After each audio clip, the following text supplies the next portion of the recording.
wanted to be here, but they gotta feed the masses in Walterboro. They said they were and then we got the Bretoses. And you know, so let me just tell you a little bit about this journey. You know, about 3 years ago, Karina, I was standing in the kitchen there, and Karina says to me, she goes, well, you should just finish it. And I said, well, what are you talking about? Finish what? And of course, you know, I remember that just distinctly. She says, well, I'm thinking, what list now am I supposed to finish? You know, I haven't done, disappointingly. Okay, we won't even go there. Honeydew. Well, Honeydew list. More than that, right. So I was thinking, like, what is this? And then she said, well, that dissertation, that doctorate. I said, well, you know, and I remember, I could distinctly remember Helen Fass, Dennis is here, our good friend Dennis and his wife Elaine. And I remember Helen Fasuliotis. I remember when I was at Pitt, working on the doctorate, Pittsburgh Theological Seminary, I had Helen on my committee. Now you could imagine, anybody knows Helen in her prime, you know, she would leave me notes and write, like, I mean, was perpetual school teacher. So it was, everything was like, it was in red ink. It was like, you know, it was like, well, you know, you didn't use this proper grammar, which was, you know, you really come to appreciate it later, you know, you really do. No, there was any, it was just all this red, and it would say facts, you know, so I knew. So I kind of put that aside, because you had to have, at that time at Pitt, you had to have, like, people that weren't in the academic community helping them with that. So Helen she was a school teacher, but she wasn't, you know, considered part of the professors. So I thought Helen was cool to have, especially if she liked to edit things. So that was back like in 2003, and I kind of let that go by the wayside. So I had these things. So there was always that conversation with people. They said, oh, well, you know, and they ask your academic background stuff, and then you just say, whoa, I see you did doctoral studies. Tell me about that. And well, then you'd say, have that cloud, you know, the ABD means you didn't finish, you know, so you can always negotiate everything, but it always didn't like that. It was like an incompleteness for me, and there's nothing wrong for people that don't finish. I mean, that's most people, right? You have a PhD, you know. So, I said, well, you know, okay, Karina told me that. I said, okay, I just let it kind of, I'm not saying I didn't pay attention, but I kind of said, okay, I'm gonna let that be. So then, but he's not here now. I'm telling this story and he's not here. Dr. Barnes. Are they here? Not here. No, they're not here yet. Well, Dr. Barnes is a president of the oldest African American seminary in the Southeast, which is founded by a Citadel graduate who's white. He resigned his officership in the Confederate Army, and he went to the ministry. So it was right at the beginning of the Civil War. Peter Facio Stevens, and they founded this seminary, and it's in Somerville. So I had heard, you know, that was still going on. I said, well, you know what? Besides doing financial planning stuff, I said, you know, I'd like to go. They were trying to develop a New Testament Greek. You need. So I go in, I get an interview, and it's funny because it was their bishop, it was Dr. Barnes, and then the other guy that's their academic dude. So, well, you know, I sent them all my CV stuff, so they had all that beforehand. And so then Dr. Barnes asked me, he says, well, now let me see here, you got hours here for a doctorate. Well, tell me, why didn't you finish, and why don't you finish? So I took that as a sign. I said, well, maybe I should finish. Did Karina call them? I wouldn't be surprised. No, she didn't. So anyway, but he's not here. They're supposed to be here. That table for two there's for them, but they're not here yet. But they were coming from St. Stephen's. So anyway, so I took with that. I looked into it. I said, well, do I want to finish at Pitt? Do I want to go do this somewhere else? And then I'm still working, so I really can't do it all the time. so I see what we can do. So anyway, I knew Erskine from 1837. It's in South Carolina, in the southeast. It's even older than Duke, older than Emory, and it's in Little Duet, 1830. So you think this is remote now? Can you imagine 1837? So I talked with them, and I sent my stuff, so I talked with them, and then I got accepted. And they even accepted eventually my transcripts from Pitt, Pittsburgh Theological Seminary. So that was the journey then. Well, okay, so I'm doing that, and that's 2.5, 3 years working on this thing. And, you know, anybody knows, you know, you say, where are you going? I'm going back to the West. None of this was online. And, I mean, there's nothing wrong with doing online stuff. Mine was old school, where I actually went for like intensives. And they're based on semi-European models. If you go get a doctorate in Europe, you don't have any coursework. It's all research. Here, I guess they want more money. They want to do coursework. So you got to. That's all the schools. All the schools. You do both. So we did all that. I did all that, and so then my advisor says to me, he says, "Well, I told my topic. I said I was going to do on stewardship, economia, the path. The title eventually became. I didn't know it at the time, but the title became "The Path to Economia with Jesus Christ as Our Lighthouse: A Study in the Theology of Christian Stewardship." So then he says to me, he says, "Well, is this just going to be a regular doctoral dissertation, or are you going to do an applied thing to it?" I said, "Well, you know, I was thinking about doing an applied thing." So he says, "Well, if you're going to do that, it would really work if you did it in a context where you can do like a seminar or something." So my longtime friend in the ministry, Father Michael Platanis, I called him up. You know, we talk regularly, but I called him up one summer day last June, and I said, "Listen, I knew," and I'm going to say embarrassing, but I'm going to tell the truth and embarrass him. And I'm not just saying it as we're friends, but he's one of the finest, if not the finest priest we have in this archdiocese. Yes, and a heck of a nice guy. So I knew the parish that he has led for 11 years is very sound, is very grounded. So I said, I want to ask you a favor. And I told him this idea. I said, I want to do a project to make it applicable so that my dissertation is just not something somebody actually could use it, besides the study of it, but actually be implemented. Practically, exactly. So he said, so I was thinking, oh man, that's friendship bounds now, it's just another thing, everybody's hitting him up. Everyone wants to come and talk in his church because he's a big church, huge church in Columbia, and a beautiful church. And he says, "Oh man, that is great. That's great. I'm so excited. We'll have to get a date." I said, "Okay." So we make a long story short, we get a date. We clear it through Mary Rickman on her schedule. Anybody that knows, yeah, Platos knows. He knows nothing happens in it's a very random thing, but you know what that is, right? Yeah, so we cleared it through Mary Rickman, and then that ended up other dialogues with Mary Rickman had to be the moon had to be in the right position for the date of the calendar. Maximus and Elizabeth, there's parish councils, and then there's Mary Rickman. That's the way you have to negotiate, sir. But it worked out beautifully, and we did it in the fall as part of the stewardship weekend. And I'm very thankful. And he made the dissertation. His name's mentioned in the dissertation as that event happening, and it was I said we need 12 people to show up. So they're advertising, and Mary's advertising. So we ended up getting 30 people. Which was cool for us all day Saturday, talking about stewardship. I mean, we had to schedule it so it wouldn't conflict with the Greek Fest. Plus the food was good. Greek Fest. We had to schedule it. The next biggest event, as I said, the next biggest event for Columbia. It wasn't a Gamecocks home game, so we had all of these things, but by grace of God it worked. And then Karina did all of the logistics with the kitchen and had people who are friends in Columbia that helped. Were you going to say something? I'm getting to that. And Naomi, and thank you, Karina.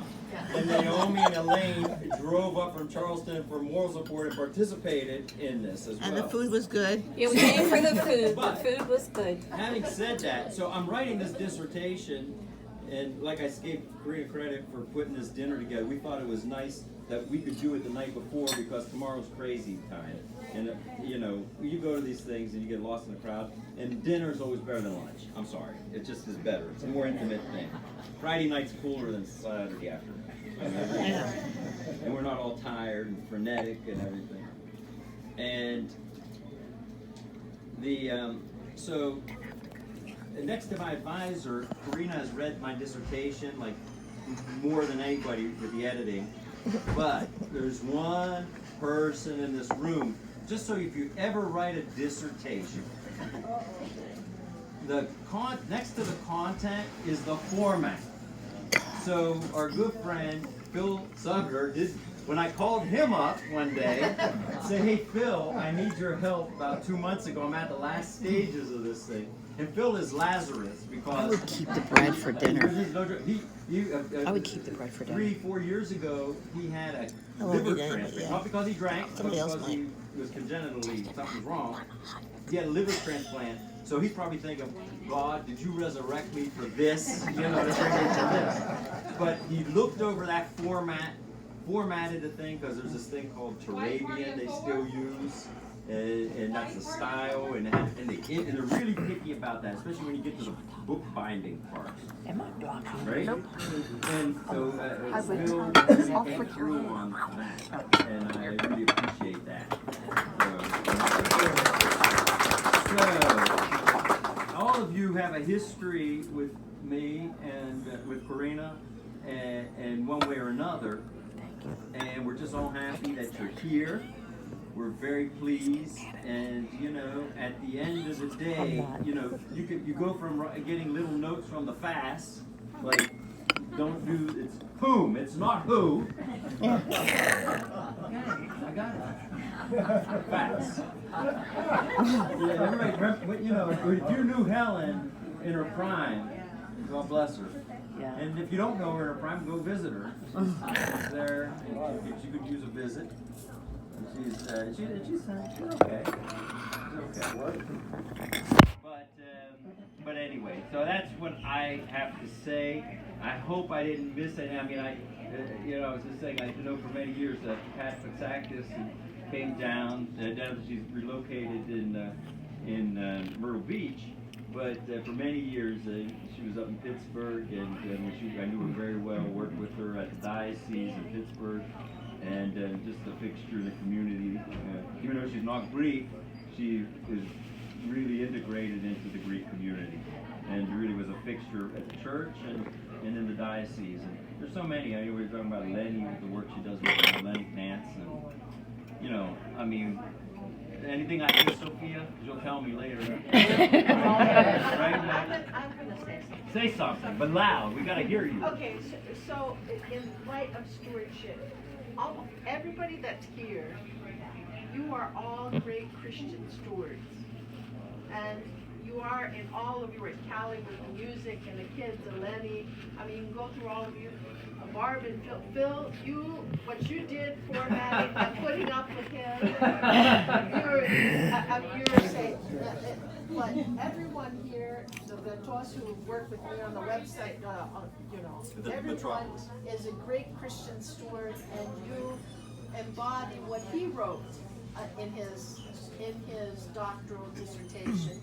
But you are all great Christian stewards, and that is why you're here. And that's a testament to your stewardship. Thank you. And that's why you're invited today. Thank you. And thank you, Karina, again for putting this dinner on tonight. Yes, thank you.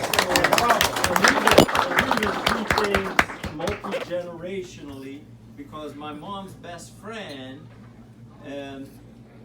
was Patty Drzeko's mom. And then, so, you know, well, of course, they both fell asleep in the Lord. Your mom many years ago, my mom now, this year's 10 years. What was that? Yeah, we've known each other for 45 years. We started, and Patty's a graduate of Bethany College. She's an alumna of Bethany College, and they moved down here from Wheeling. How many years now you been down here, you and Mike? 1980, because he graduated from the City. Wow. So they've been down here. So you could see, you know, you get these connections and everything, and so see, you now can tell your parents what they missed. They were working, slaving, feeding the people in Walterboro. One more night, man. That's okay. That's okay. But you guys came, so that's it. And they live close by, kinda, over an hour as well. But you can only have too many titles. You're the young newlyweds. You're still 2 years going on. They had a beautiful wedding. You think that somebody was telling me when they came in tonight, they said, well, I didn't think this many people were going to be here. I said, well, it's just 30 people. And we went to do your wedding, and it was 400, 500. 500 people in Greece. Now I could say this, and you won't. And they say in Greece, you know, they talk about all the problems in Greece, they can't get anything done. They put that wedding on flawlessly. They could do things, see? Yeah. They did everything in Greece. When it comes to eating, we can do that at that point. If you want to do it, right, Costa?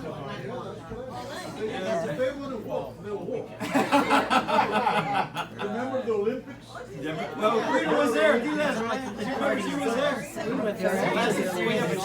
She was helping. Marty, they'll work hard for you. The Olympics. Everything is going to hell. All the buildings are in disarray, just they're falling apart.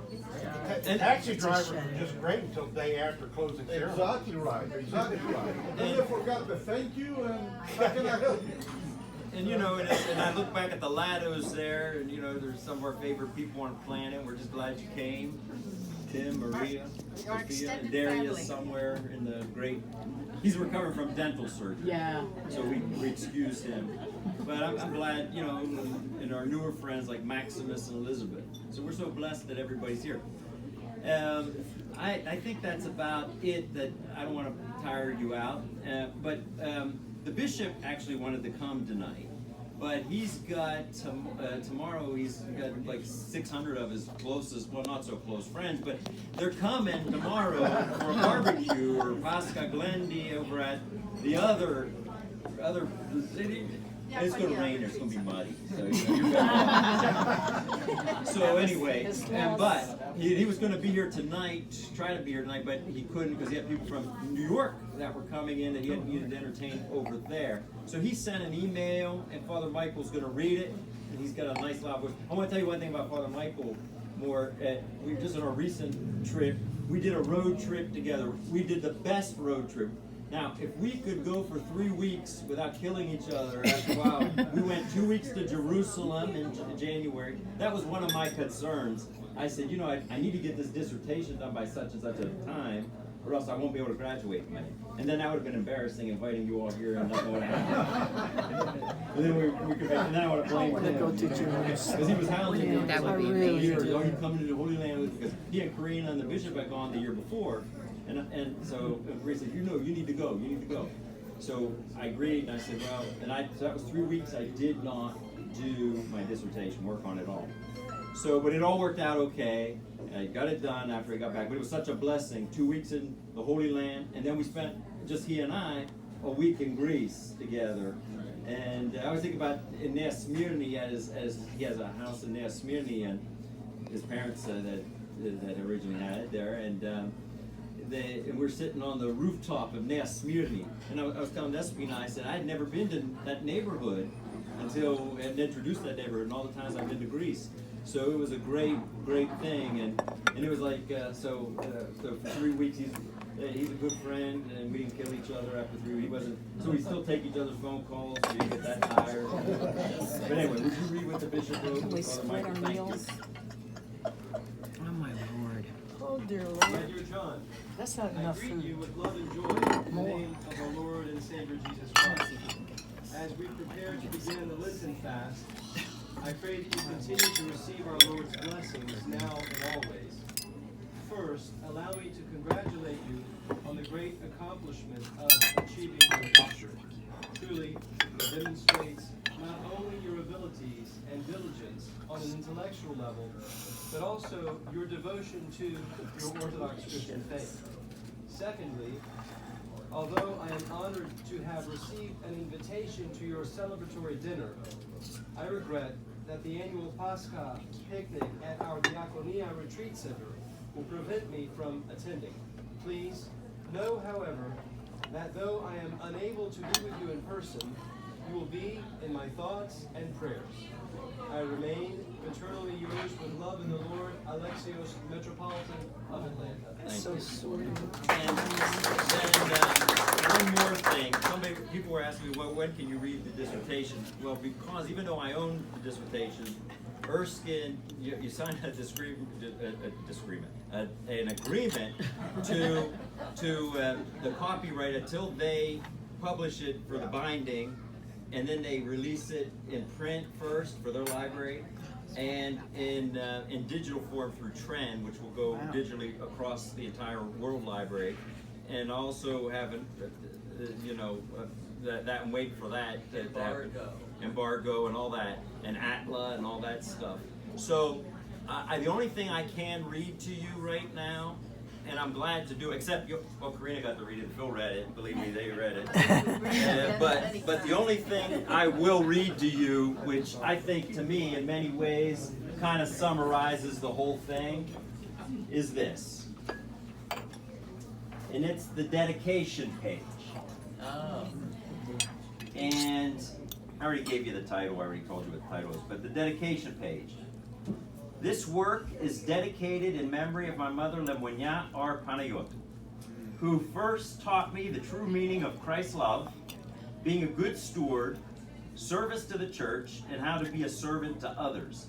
May God be glorified in every way to all who read these pages and who seek to learn about Christian stewardship. That's beautiful. So with that, thank you. Memory eternal.